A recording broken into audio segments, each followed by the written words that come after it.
sekarang ini semuanya serba tiba-tiba. Dan firman Tuhan sudah mengatakan bahwa segala sesuatu akan digoncangkan.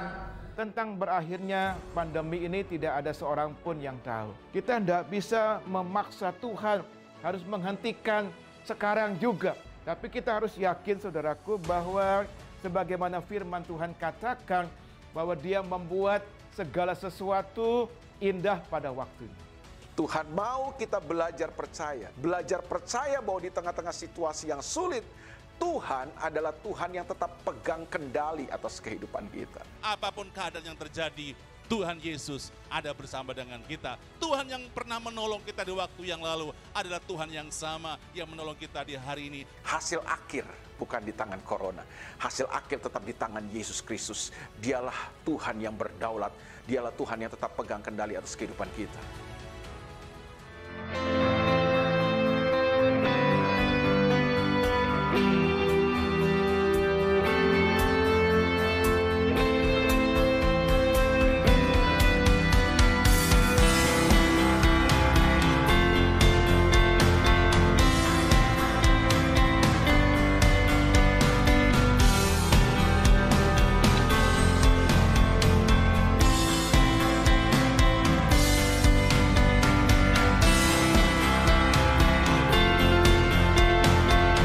Saya tetap masih pada sesi yang ketiga tentang berdoa.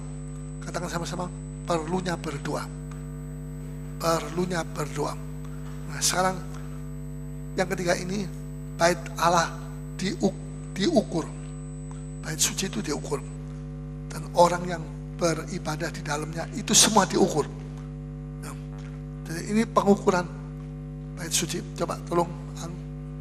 Dan apa sebabnya Tuhan mengukur bait suci? Siapa yang diukur?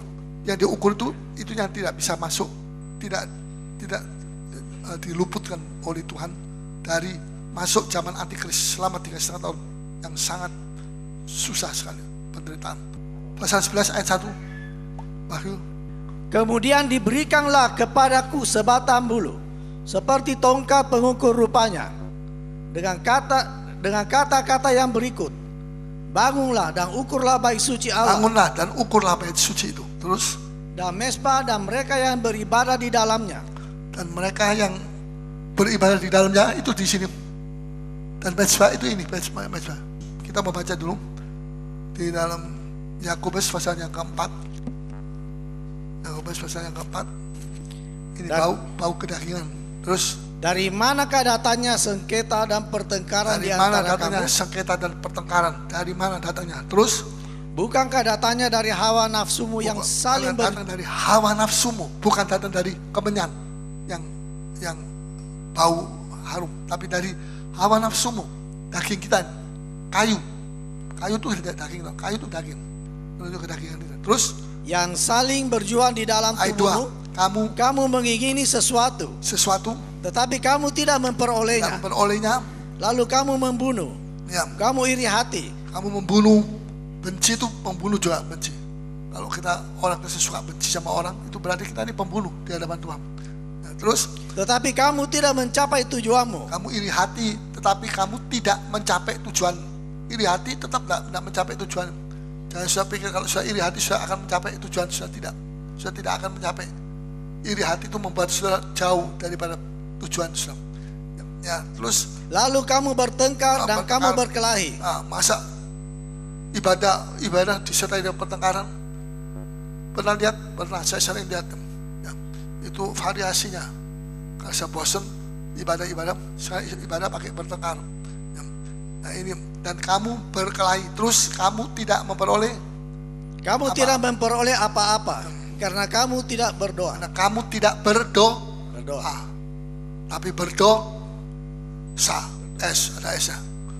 Nah, karena kamu tidak berdoa, sekarang kamu berdoa juga tidak dapat. Jadi di mana kesalahannya? Bukan di dalam doanya, tapi di dalam hati kita. Kita belum terukur, belum diukur, dimasukkan ukuran ini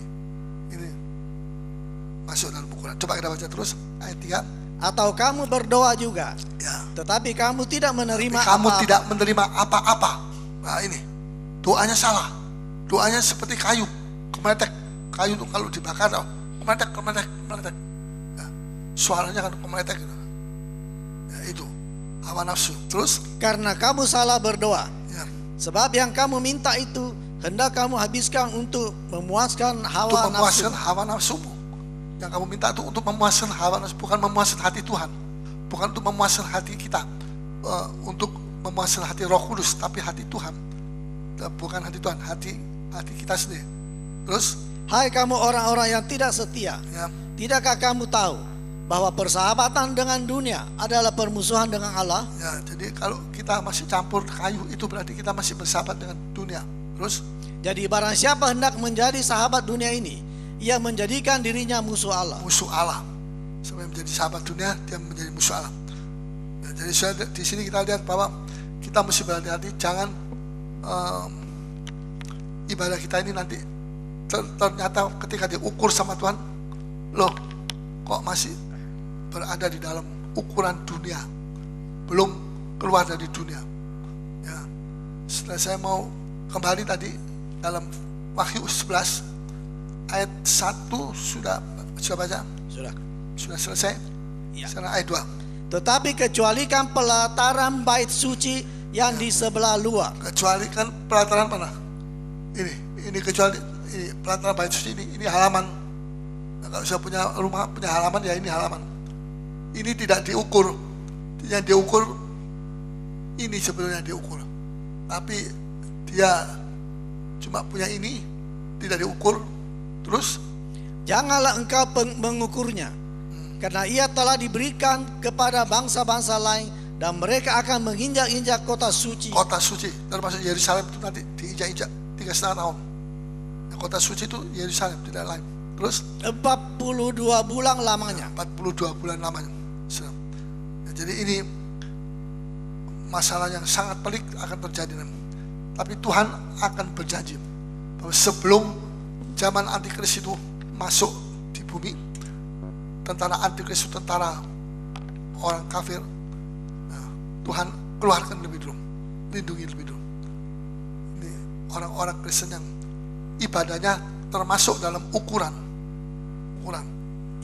Dan Tuhan berjanji memberikan perlindungan kepada mereka. Ya, jadi ternyata tidak semua bait Allah ini akan diukur. Tidak semua masuk ukuran. Cuma sini saja yang masuk ukuran. Sama ini juga. Ini juga ukur. Tapi yang sini tidak termasuk ukuran. Nah, ini yang diserahkan kepada antikris. Zaman antikris itu zaman nanti akan ada tentara antikris itu nanti akan datang ke Indonesia juga, ke seluruh dunia. Dia akan menguasai selama 3,5 tahun. Dia akan menghujat, dia akan masuk di dalam Yerusalem, dan dia akan masuk menyatakan dirinya sebagai Allah-Allahan, ya Allah-Allahan, tidak Allah yang sungguh, Allah yang omong kosong. Dan dia menyatakan dirinya sebagai Allah, dan dia merubah semua zaman itu, dirubah semua, jam-jam dirubah semua, dan kemudian dia akhirnya nanti akan perang besar, perang Armageddon, dan dia dikalahkan. Armageddon di situ dia dikalahkan. Setiap orang yang tidak termasuk ukuran itu akan, yang termasuk dalam ukuran itu akan diselamatkan dari ancaman siksaan antikris. Apakah yang dimaksud dengan ukuran Allah? Yaitu semua mereka yang beribadah di dalam bait Allah.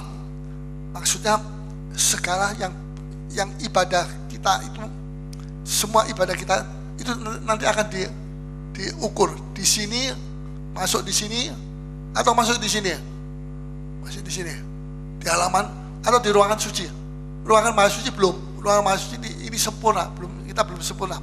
Kita masih paling banter kita di sini. Ya, kita mesti ada di sini. Jangan kita ada di sini, wah itu susah. Kalau kita di situ, kita itu masih kanak-kanak. Apakah yang dimaksud ukuran Allah? Yaitu mereka yang beribadah di dalam bait suci. Maksudnya ibadah, segala ibadah kita, segala pujian dan penyembahan kita memuji itu Tuhan periksa, Tuhan ukur. Diukur dengan apa? Ukurannya apa? Firman Tuhan. Tak ada lain. Firman Tuhan ini ukuran. Semua segala sesuatu yang kita lakukan, praising, worshiping, apa saja, semua mendengar firman, kita menghidupi firman, mempraktekkan firman. Tidak cuma kita dengar firman, tapi kita mesti menghidupi. Itu sampai di mana kita menghidupi firman.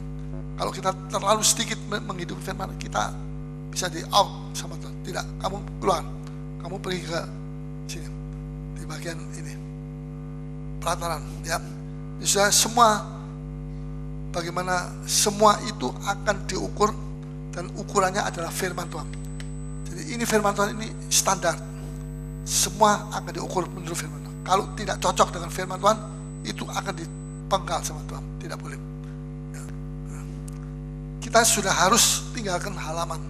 Sekarang kita sudah harus tinggalkan halaman. Dan kita mesti beralih ke ruangan suci.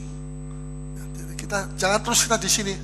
Nanti kalau kita di sini terus, tiba-tiba antikris masuk ke dalam kita, ke gereja Tuhan, kita nanti kewalahan, kita tidak bisa lepas daripada dia. Sebab kita mesti sudah lepas dari dia, lepas dari sini. Kalau dia mau masuk di sini, kita sudah ada di sini. Jadi kita sudah ada dalam perlindungan Tuhan, ruangan suci. Jangan antikris masuk di sini, kita justru nongol di sini. Kita tidak ada kesempatan kita mau lari dari antikris. Ya, ini bukan nakut-nakuti, tapi ini bicara terus terang seperti apa yang adanya. Ya, jadi kita mesti tinggalkan halaman dan kita harus beralih ke ruangan suci. Dalam segala hal kita mesti berbeda dengan dunia. Misalnya dalam soal bisnis kita juga mesti berbeda, ya, dengan dunia. Jangan orang Kristen itu orang Kristen tapi bisnisnya seperti orang dunia. Ya, dia menipu, ya mengelabui orang, ya berdusta, ya korupsi, ya macam-macam dia lakukan. Semua orang dunia lakukan, dia juga lakukan. Mana perbedaan? Mana bisnisnya mana? Mana yang cocok dengan firman Tuhan? Tidak ada. Semua sama orang dunia berbuat begitu. Nah, biasanya kalau sudah beli apa-apa yang di toko, berapa ini? Ini harganya 15.000. Wah, kok mahal ya? 10.000. Wah, enggak boleh. 10.000 rugi. Padahal masih ada untung, tapi dia bilang rugi. Ya, nah itu enggak boleh. Jangan kita berbohong. Sumber keuntungan kita bukan datang dari kebohongan, tapi dari berkat Allah. Amin. Ya. Amin. Kok ada amin ya? Tidak mengakui berkat Tuhan. Siapa yang tidak mengakui? Siapa yang mengakui berkat Tuhan? Angkat tangan. Sumber keuntungan kita itu dari berkat, bukan dari kebohongan, tapi dari berkat Allah dan taat kepada firman. Ya. Termasuk golongan Kristen yang masih suka ke orang pintar. Nah, orang pintar. Saya ingat ada satu saudara kita, tapi dia almarhum. Dia seorang bisnismen. Dia kalau dia jualan di tokonya, dia kasih tahu terus terang, ini barang ini ini agak murah karena ini cepat rusak. Ini harganya cuma 20.000. Kalau ini 40.000. Ini tidak rusak-rusak. Sampai anak cucu turunan ke berapa boleh. Coba kalau enggak coba coba dulu. Orang bilang, wah kalau kamu terus begitu, kamu terang-terangan omong begitu, kamu nanti rugi. Enggak rugi. Saya tambah laris, toko saya tambah laris. Apalagi kalau jam 5 sore hari Jumat, itu masih hari Kamis itu ada kebaktian Bible study. Wah itu tokonya ramai sekali. Tapi dia bilang dalam nama Yesus saya tutup toko ini. Dia tutup jelek. Karena itu toko sepi. Tapi satu hari sepi sampai jam 4 sore itu mau pergi gereja, mau mandi, mau apa. Itu wah, orang-orang datang semua. Terus dia dibuka sama Tuhan. Dia dikasih tahu ini iblis yang mau mencoba kamu. Supaya kamu jangan pergi ke itu ke Bible study, atau kamu telat saja di Bible study, tidak apa-apa. Tuhan tahu Ji, Tuhan tahu Ji, ya, Tuhan tahu Ji. Jadi kalau uangnya kurang, Tuhan tahu Ji, Tuhan tahu. Ya. Tapi dia tidak mau, dia tetap tutup jam 6, jam setengah 6 saya mesti tutup, saya mau pergi gerejaku. Orang-orang bilang ini orang gila atau orang dikasih uang kok tidak mau, ya kayak orang gila saja. Tapi tidak gila, dia tidak gila. Orang Kristen yang sungguh-sungguh sama Tuhan itu tidak gila. Orang Kristen yang tergila-gila dengan uang itu yang gila, tergila-gila, jatuh cinta sama uang, sudah tidak jatuh cinta sama anu lagi, ya, sama anu, ya. Jadi kita mesti berhati-hati, ya, biar sumber keuntungan kita itu dari Tuhan. Termasuk golongan Kristen yang masih suka ke orang pintar, ke dukun-dukun ini juga hati-hati. Nanti masuk zaman antikris semua, tidak bisa terbang dia keluar dari dunia. Betul. So, dia bermain-main, dia berzina di dalam roh. Ini berzina dalam roh. Perzinahan dalam roh itu dia Tuhan, ya juga pergi ke ini paranormal, namanya paranormal, normal yang parah. Jadi paranormal parah itu. Sudah mau ikut-ikut parah ya bodoh sendiri, bodoh amat. Saya tidak mau. Jadi jangan kita ikut paranormal. So, nanti antikris bilang ini saya punya, kamu tidak boleh keluar dari 3,5 tahun, kamu di sini. Ya. Nah, jadi awasi dirimu dan awasi ajaranmu. Itu yang penting.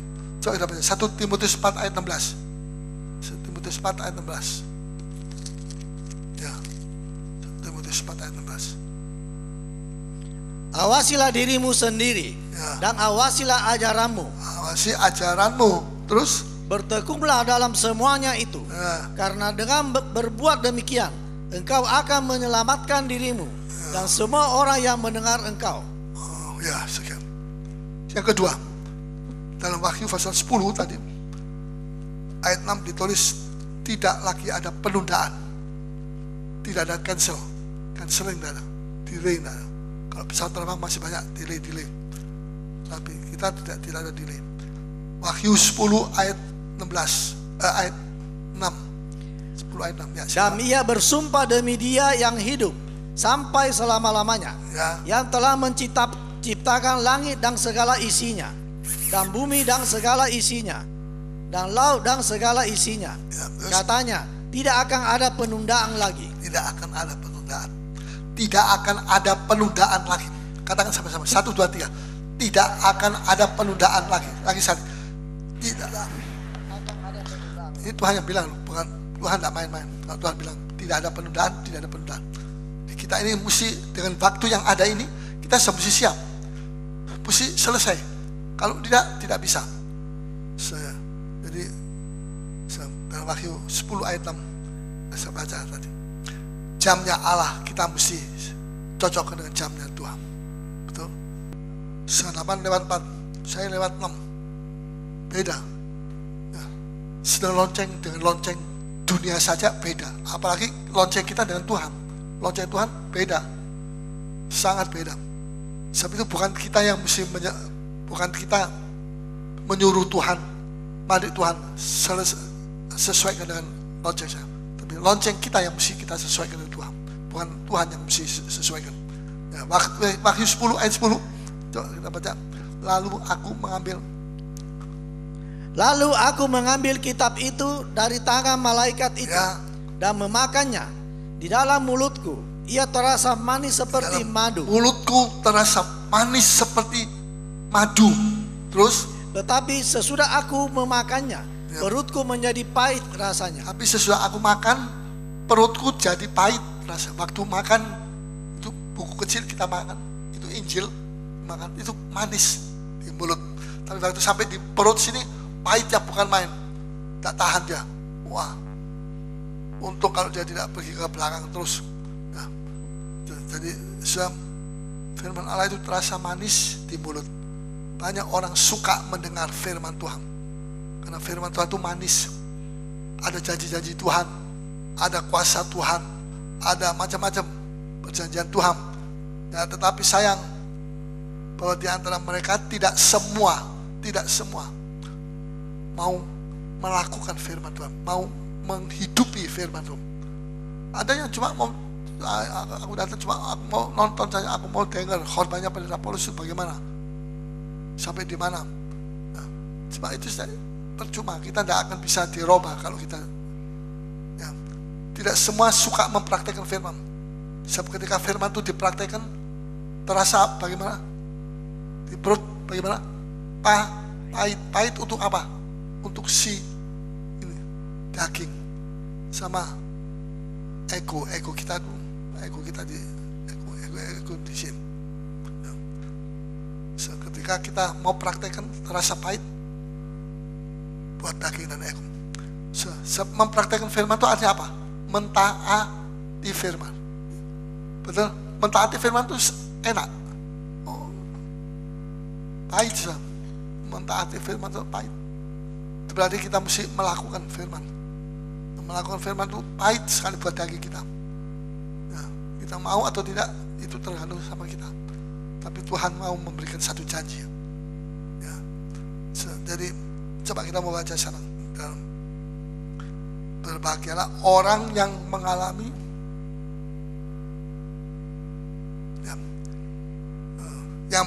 pahitnya firman Allah sekarang. Berbahagialah orang yang mengalami pahitnya firman Tuhan sekarang. Itu saatnya dia itu melakukan firman sekarang. Itu pahit memang, tapi berbahagialah. Kenapa? Karena nanti pada waktu zaman Antikris dia tidak perlu mesti makan pahit lagi. Dia sebebas. Dia sudah makan pahitnya. Berbahagialah.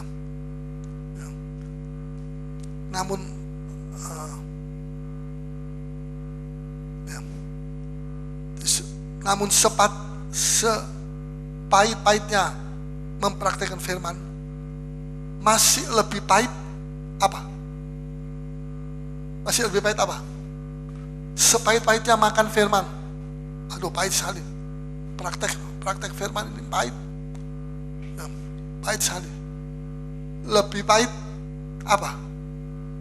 Yaitu pahit masuk di dalam penderitaan zaman Antikris selama 3,5 tahun. Itu lebih pahit. Itu pahitnya sampai di ini apa? Alat yang bukan jantung, yang empedu. Pahitnya empedu itu lebih pahit daripada empedu. Apa saya mau makan empedu? Saya tidak mau. Ya. Jadi memang ini makanya lebih bagus, lebih baik berbahagialah orang yang sekarang ini mengalami pahitnya karena dia mau melaksanakan firman Tuhan. Dia mau, saya mau Tuhan, saya pahit. Supaya nanti Antikris datang kita tidak dijebak di dalam kepahitan. Ya. Lebih pahit masuk dalam zaman Antikris daripada berbahagialah orang yang mengalami pahitnya firman Allah sekarang. Mau? Kalau sudah sekarang mau mengalami pahitnya firman Tuhan, sudah belajar sabar, sudah belajar macam-macam, ya, maka nanti Tuhan akan janji, Tuhan akan lindungi saya. Pada zaman Antikris tidak boleh pegang, sudah tidak boleh, sudah akan dilindungi sama. Tapi kalau yang tidak mau dilindungi sama Tuhan, tidak mau makan pahitnya, sekarang ini zaman Antikris nanti ini dia akan terbuka telanjang rohani. Dia akan disentuh oleh macam-macam penderitaan jasmani dan penderitaan rohani. Banyak orang Kristen nanti akan menangis. Dia tidak tahan. Tapi ya sudah terlanjur, bagaimana? Tapi berbahagialah why yang menangis, tapi why berbahagialah yang tidak menangis, tapi dia sungguh-sungguh, dia mau, dia ubah oleh Tuhan. Amin. Sebelum ada amin. Amin. Akan tiba saatnya barang siapa menolak firman Allah, mereka akan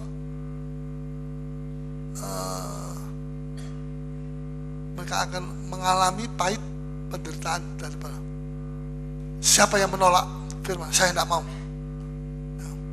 Itu mereka nanti akan mengalami pahit penderitaan zaman Antikristus.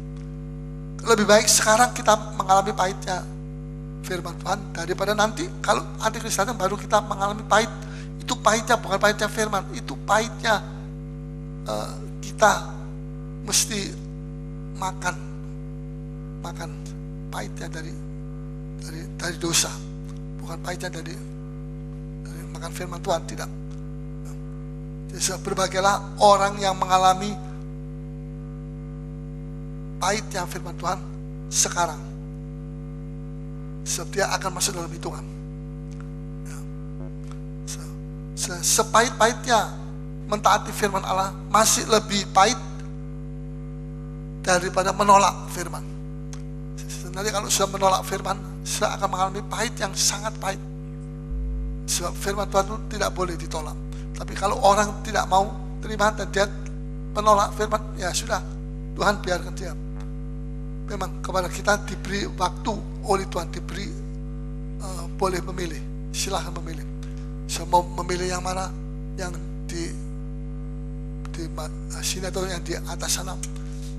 Tapi pilihan saudara itu nanti akan menentukan apakah sungguh-sungguh dalam Tuhan. Ya. Jadi kita melihat di sini sangat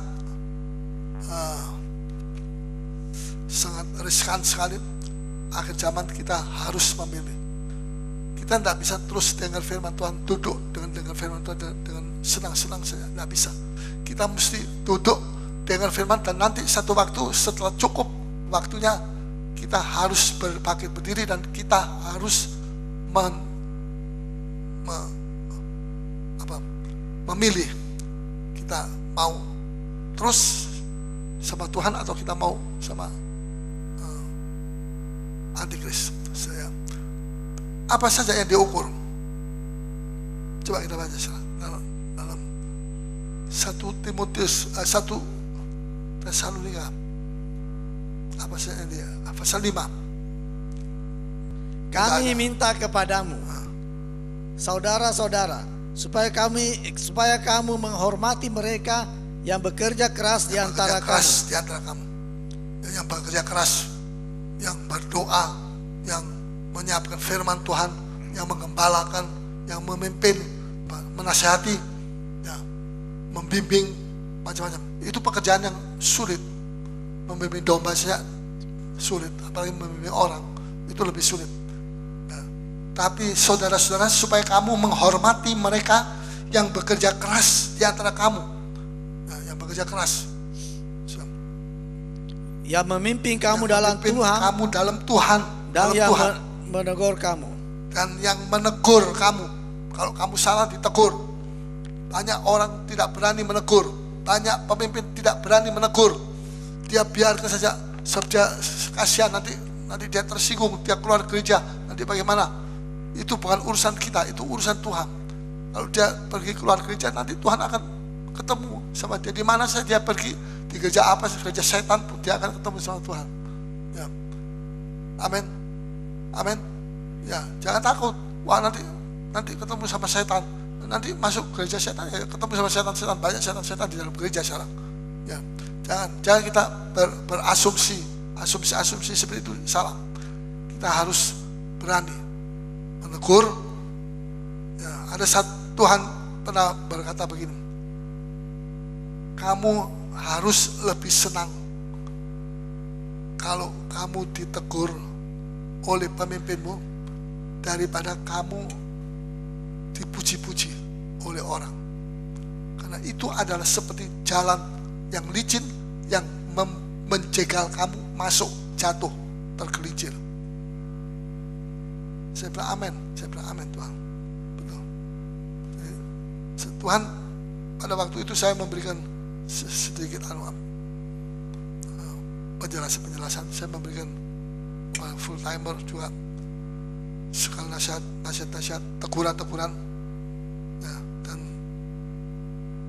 pada waktu itu ada satu orang, dia lihat Tuhan mengatakan kepada dia, kamu harus lebih senang ketika kamu ditegur oleh pemimpinmu daripada kalau kamu disanjung-sanjung, kamu dipuji-puji. Apa itu pujian itu? Itu pujian itu palsu, tidak benar. Dipuji supaya sombong, nanti terpleset kamu jatuh. Banyak orang yang dipuji dan dia jadi sombong dan dia lupa daratan, dia lupa semuanya. Akhirnya setelah dia semaput baru dia sadar. Semaput apa? Pingsan, bukan pingsin, bisa dengar pingsan. Nah, jadi kalau seorang mengatakan beribadah kepada Tuhan, dia mesti mau dinasihati. Amin. Apalagi kalau masih muda-muda, orang tua pun perlu nasihat. Ya, Daud itu dinasihati sama Tuhan umur berapa? Umur 70. Umur 70 tidak ada saat, tidak ada satu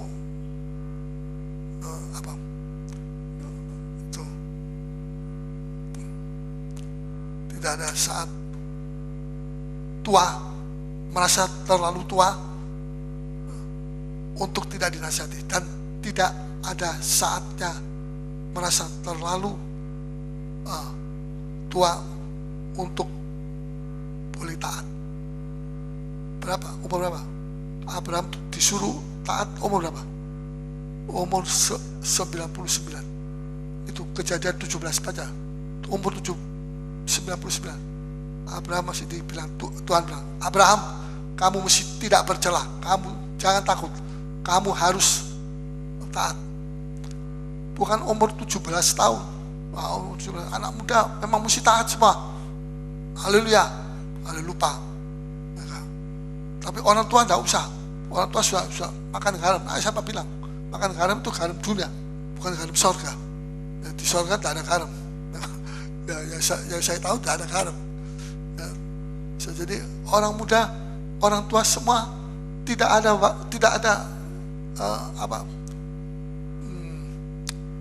satu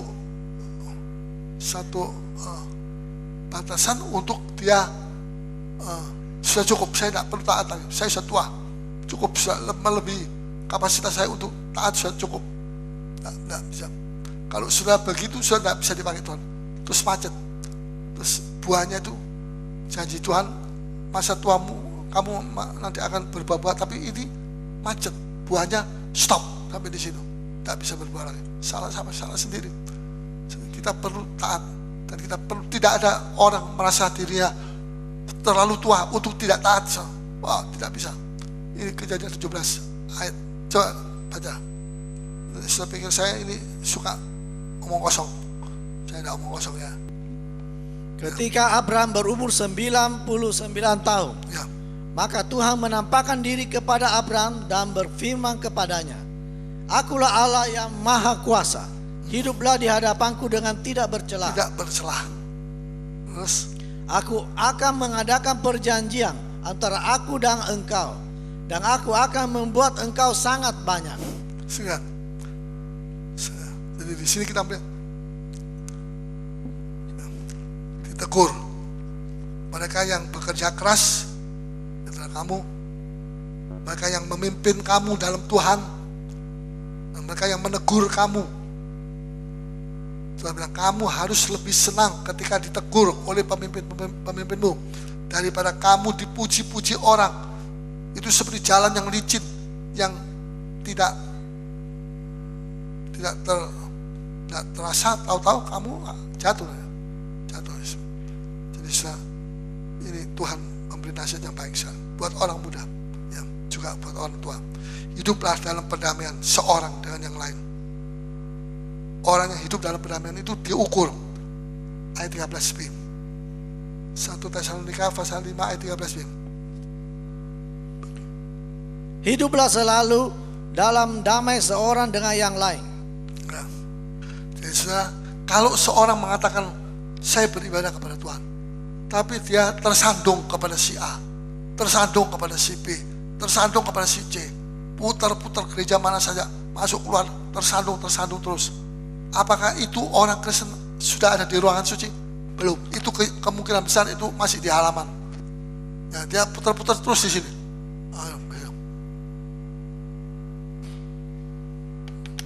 Memang dia suka pergi gereja, tapi dia suka tersinggung terus, suka tersandung dan tersinggung. Tersinggung dan tersandung itu bedanya apa? Sama beda. Nah, tersinggung itu tersinggung. Kalau tersandung,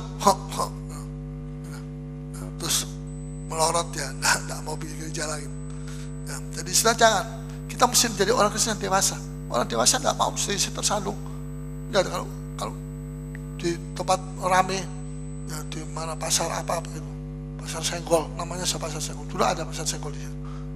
Kalau saat malam jalan des jatuh ya, yang anak kecil ya.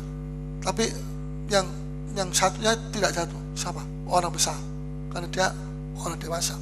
Tapi orang anak kecil yang gampang tersandung. Kita mesti hati-hati, jangan sampai kita mengalami seperti itu. Ya. Nah, hidup tertib. Dalam ayat 14, kami juga menasihati kamu, saudara-saudara, tegurlah mereka yang hidup dengan tidak tertib lalu lintas. Bisa tertib, itu penting. Nah, jangan nyalip dari sebelah kiri, ini mau bunuh diri nih.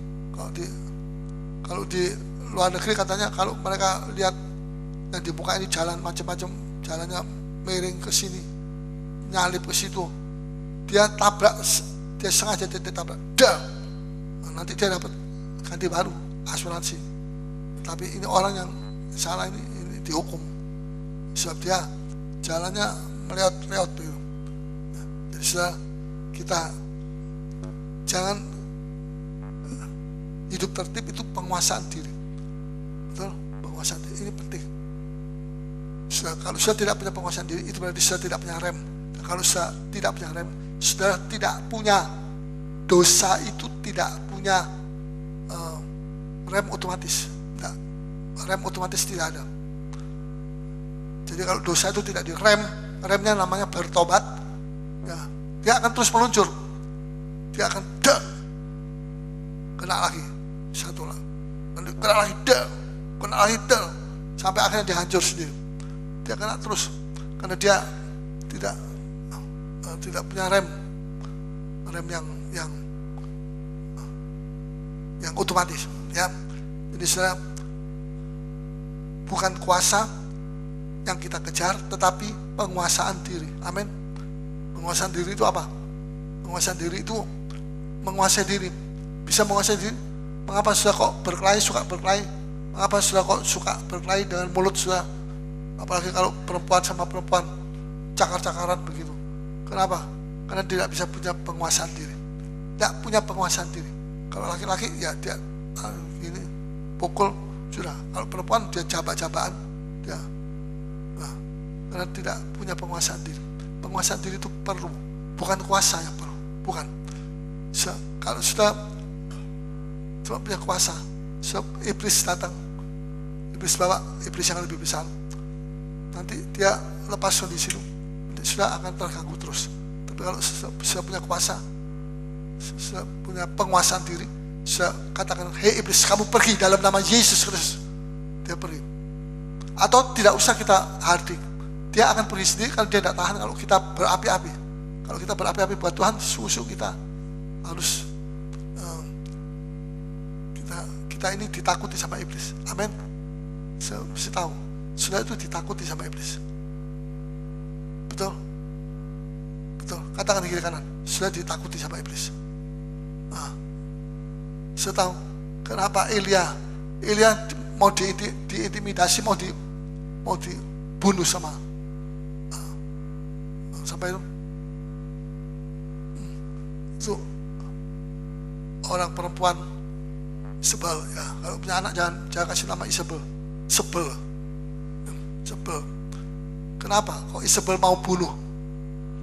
Isabel itu cuma main-main saja. Dia tulis surat, dia main-main. Saya mau bunuh kamu besok pagi, 24 jam setelah itu. Tapi sebenarnya dalam hatinya dia itu ketakutan. Dia takut setengah mati. Karena dia saking takutnya sampai dia tulis dia mau bunuh. Ya. Jadi sebetulnya kalau dia tahu ini adalah ketakutan dari Isabel yang membuat Isabel itu mau membunuh Elia. Itu pintu gerbang dari kota Yeriko, kenapa ditutup rapat? Tidak boleh ada satu orang keluar masuk jualan di situ. Kenapa? Karena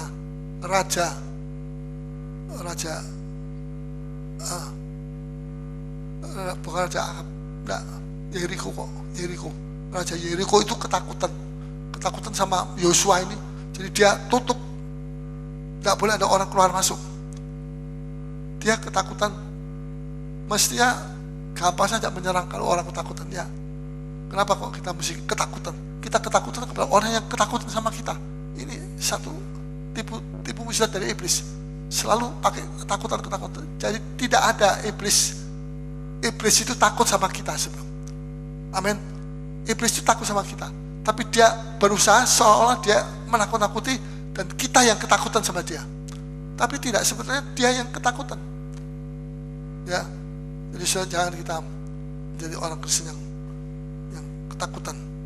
Ya. Jadi, tapi kalau penguasaan diri itu lain.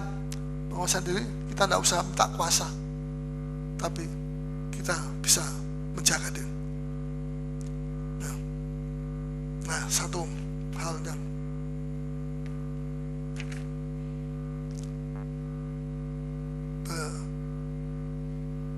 belalah mereka yang lemah, pasal ayat 14c. Belalah mereka yang lemah, sabarlah terhadap semua orang.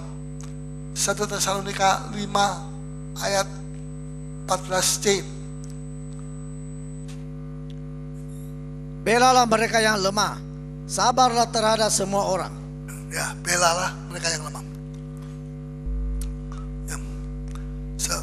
40 tahun yang lalu saya pergi ke Makassar. Saya mau membuka satu jemaat yang baru. Ya, kakak saya ada di sini di satu gereja. Nah, dan saya pikir nanti saya akan datang ke sini, saya akan buka satu gereja, dan nanti orang-orang besar, orang-orang ternama, orang-orang yang pintar, bertitel, orang kaya akan masuk semua di gereja saya. Ya. Tapi Tuhan berkata kepada saya, Paulus, kalau kamu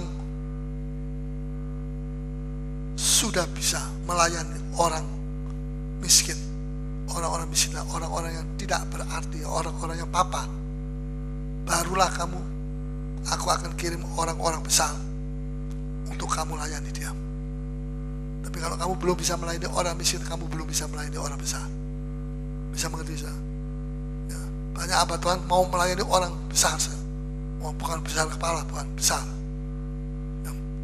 Tapi tidak. Tuhan bilang tidak. Testingnya kamu mesti bisa melayani orang miskin. Bisa atau tidak? Kalau kamu bisa, nanti aku akan kirim orang-orang besar. Tapi kalau tidak pantas kamu melayani orang besar. Ya. So. Amin. Amin. Sudah orang penting atau orang besar atau orang kecil atau tidak menjadi soal.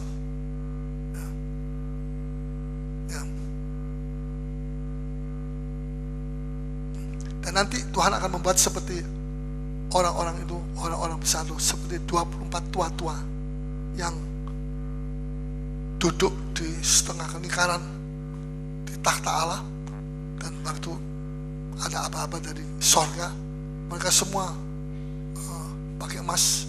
Itu apa? Orang-orang kaya itu kekayaannya seperti di atas mahkotanya. Itu dia lemparkan kepada Tuhan. Lemparkan. Ada dia. Bukan Tuhan mau aku butuh kekayaanmu, aku butuh emasmu, enggak. Malah seperti mereka lemparkan itu tidak berarti apa-apa Tuhan. Itu kecil saja. Nah, dan setelah mereka lemparkan harta yang berasal dari padaku itu, dan kemudian manusia nanti akan melihat bahwa Tuhan yang memberikan kepada mereka. Coba kita baca dalam Wahyu pasal 4 ayat 10. Wahyu 4 ayat 10. 4 ayat 10. Mari silakan.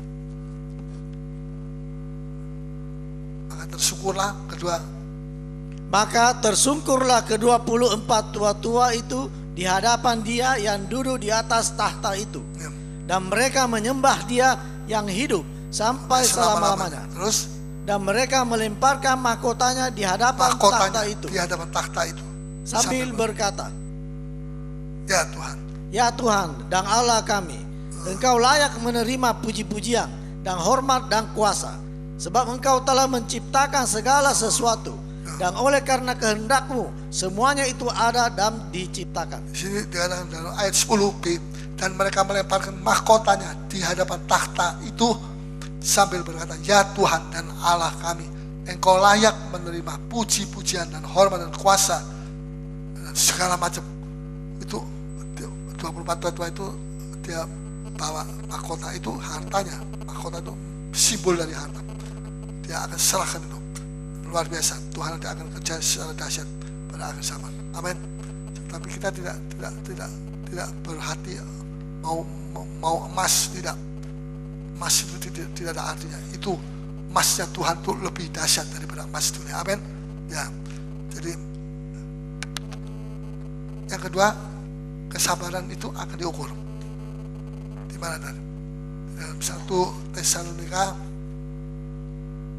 5 ayat yang ke 14b, C, D. Kesabaran dalam hal mendengar. Kesabaran dalam hal apa? Kesabaran dalam hal mendengar. Lawan bicara tanpa memotong pembicaraan. Kadang ada orang yang dia cari orang yang mau dengar ceritanya dia ini. Dia cerita tidak ada orang yang mau dengar. Semua sibuk sendiri-sendiri. Tidak mau. Dia cari, kalau ada satu orang dia mau dengar tanpa dia jawab, dia ngomong terus tanpa dijawab oleh satu orang yang dengar dia sampai selesai ceritanya, dan dia lega dan dia bisa pulang, bisa tidur, karena dia sebenarnya pada hakikatnya dia cuma mencari orang yang bisa mau mendengar curahan hatinya dia. Manusia sudah terlalu kesabaran dalam menantikan waktunya Tuhan, kesabaran sampai waktunya Tuhan dinyatakan. Doa kita diukur. Doa yang bagaimana? Doa yang dijawab atau doa yang tidak dijawab? Yang diukur. Yang dijawab atau yang tidak dijawab? Apa? Doa yang dijawab maupun doa yang tidak dijawab, itu semua diukur. Amin. Rasul Paulus pernah berdoa 3 kali, minta supaya duri di dalam dagingnya itu diangkat. Ini kalau sakitnya bukan main, apa penyakit atau apa, iblis. Tapi Tuhan tidak mengizinkan. Tuhan tidak mengatakan, ya aku akan cabut sekarang. Kalau Tuhan mau, Tuhan bisa cabut. Tapi Tuhan bilang, tidak, aku belum waktunya mencabut. Jadi Rasul Paulus ini minta sama Tuhan untuk dicabut, tapi dia tidak mendapat respon tanggapan seperti yang kita minta sama Tuhan. Kita minta supaya itu dicabut. Ya. Bukannya Tuhan tidak menjawab. Kalau Tuhan tidak menjawab, Tuhan tidak berkata bahwa aku sudah menjawab. Dalam 2 Korintus 12 ayat yang ke 8. Ya, 3 kali berseru kepada Tuhan. Tentang hal itu aku sudah 3 kali berseru kepada Tuhan, ya, supaya utusan iblis itu mundur daripadaku. Ya. Rasul Paulus mendapat respon bukan seperti yang dia inginkan. Dia inginkan supaya itu dicabut, tapi Tuhan tidak mau cabut. Tuhan bukan tidak menjawab, hanya jawabannya tidak seperti yang dia inginkan. Jawabannya, Rasul Paulus minta jawaban supaya itu dicabut. Ya, dicabut. Tapi Tuhan tidak mencabut. Tuhan memberikan satu jawaban lain, yaitu apa? Yaitu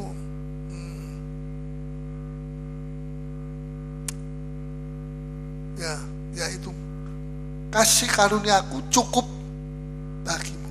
Ayat 9, cukuplah kasih karuniaku bagimu. Ya, jadi ini kelemahannya Paulus. Ini kasih karunia yang diberikan Paulus oleh Tuhan. Dia minta supaya kelemahannya ini dicabut, supaya dia bisa bermegah-megah di dalam apa? Di dalam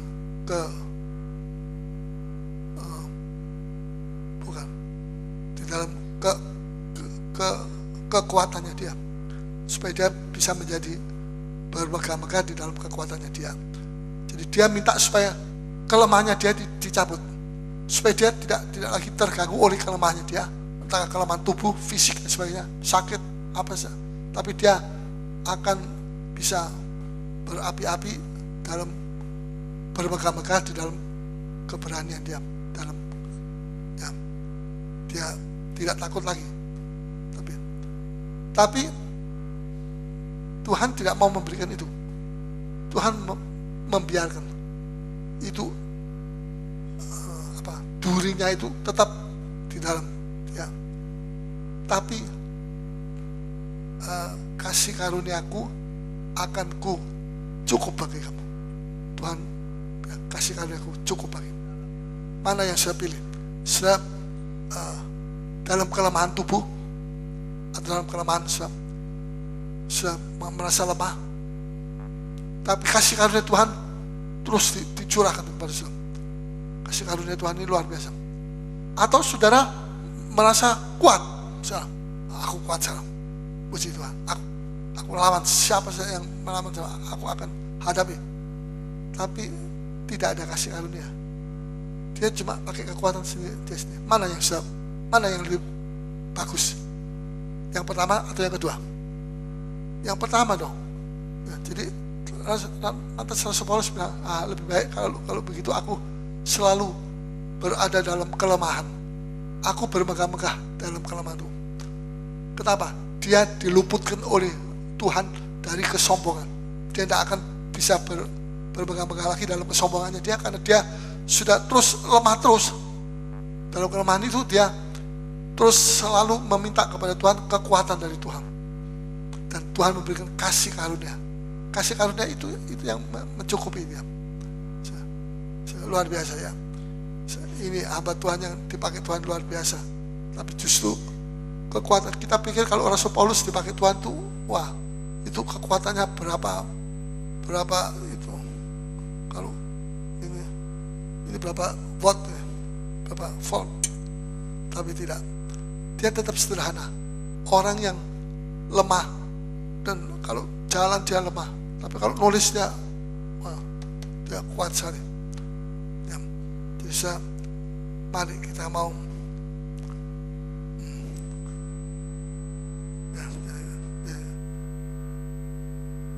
Tuhan sudah menjawab, hanya tidak sesuai dengan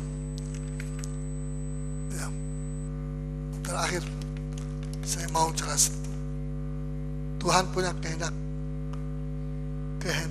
lain, dan tentunya pilihannya lebih baik daripada yang Rasul Paulus mau. Mana lebih baik? Bermegah-megah atas kelemahan saudara, atau sudah bermegah-megah atas kekuatan saudara? Mana lebih bagus? Bermegah-megah atas kekuatan kita itu bahaya, itu bisa menjadi sombong.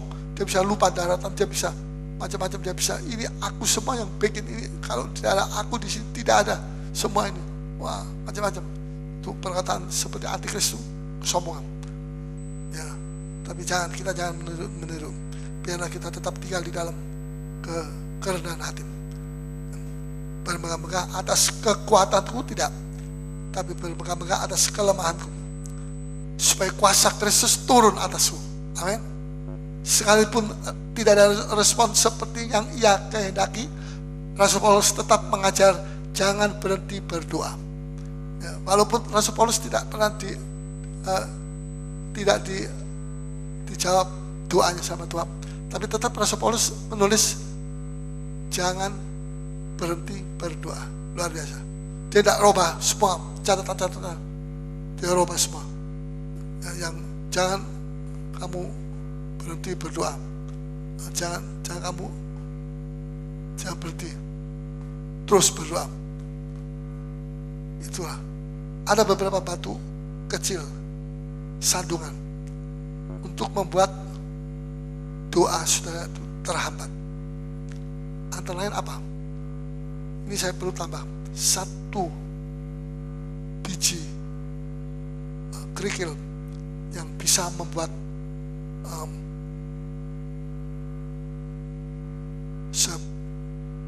satu batu kecil yang bisa menjadi batu sandungan cukup menghambat doa. Antara lain adalah kemarahan. Katakan sama-sama, kemarahan. Lagi sekali, kemarahan. 1, 2, 3, kemarahan. Alkitab berkata, hubungan antara kita dengan sesama itu kaitannya antara hubungan kita dengan Tuhan. Betul? Kalau kita tidak mengampuni sesama, dosa kita tidak diampuni sama Tuhan. Betul? Tidak diampuni. Nah, jadi kalau Alkitab berkata hubungan kita dengan sesama itu pasti mempengaruhi hubungan kita dengan Allah. Kalau kita ada apa-apa dengan sesama, itu pasti doa-doa kita tuh kena semua, kena akibat. Ya. Kemarahan yang tidak diselesaikan bisa menghalangi doa. Doa tidak bisa sampai kepada Bapa karena ada dosa, ada kemarahan. Kemarahan itu tidak mau berhenti, dia masih terus. Perselisihan tidak diselesaikan, pertengkaran tidak mau diselesaikan, bisa menghalangi doa. Rasul Paulus menasihati agar kita menyelesaikan kemarahan kita sebelum kita berdoa. Coba kita baca 1 Timotius 2 ayat 8. 1 Timotius 2 ayat 8. Nah. Oleh karena itu, aku ingin supaya di mana-mana orang laki-laki berdoa dengan menadakan tangan yang suci, tanpa marah dan tanpa perselisihan. Supaya di mana-mana orang laki-laki berdoa dengan menadahkan tangan yang suci, tanpa marah. Coba katakan sama-sama, pria-pria ngomong, 2, 3, tanpa marah. 1, 2, 3. Tanpa marah. Kok tanpa marah? Tanpa. 1, 2, 3. Tanpa marah dan tanpa perselisihan. Kalau ada itu perselisihan dan marah, tidak bisa, doa saudara akan goyang, tidak bisa naik. Nah ini perhatikan, ini pelajaran-pelajaran ini saya mau ungkapkan kepada saya supaya saya tahu, oh Alkitab itu bagus ya. Kalau itu banyak itu contoh-contoh. Ini penting untuk kita mengerti. Saya tidak mengerti, saya tidak pernah baca ini. Mengerti pun tidak pernah, baca tidak pernah. Jadi bagaimana? Sekarang saya belajar, mengerti. Oh ya, malah saya kasih step-step, kasih stabilo supaya ini saya bisa mengerti. Ya, saya boleh kasih stabilo juga supaya firman Tuhan ini mengajar kepada kita menjadi orang Kristen yang dewasa. Amin. Dewasa. Kalau anti Kristen kita tidak akan ditinggal sama Tuhan, kita akan diam tawa oleh Tuhan, dan kita akan naik sampai di sorga sana. Amin. Amin. Ya, mari kita selama bangkit berdiri semua.